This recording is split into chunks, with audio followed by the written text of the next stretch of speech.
À quoi sert Olivier Giroud en équipe de France? Que lui vaut la confiance aveugle de Didier Deschamps? Analyse version express.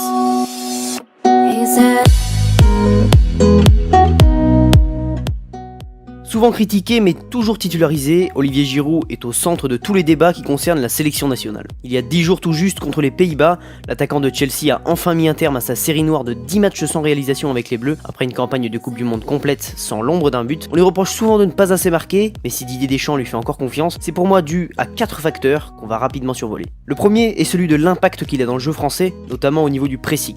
Il va très régulièrement gêner les défenseurs adverses et il est à l'origine de nombreuses pertes de balles des adversaires. D'autre part, Giroud est très précieux d'un point de vue défensif puisque sa qualité de repli est irréprochable. Il a d'ailleurs sauvé l'équipe à plusieurs reprises sur des corners ou des centres en retrait. Mon deuxième point n'est autre que son jeu de tête. Il ne marque pas souvent de buts grandioses, mais si une chose est bien son point fort, c'est la tête. Sur les corners, sur les coups francs ou sur les centres, il répond toujours présent dans la surface pour placer un judicieux coup de tête et c'est tout à fait remarquable, d'autant que peu de joueurs en équipe de France le sont excellents dans le domaine aérien. Troisième chose sur laquelle je souhaite insister, c'est sa détermination.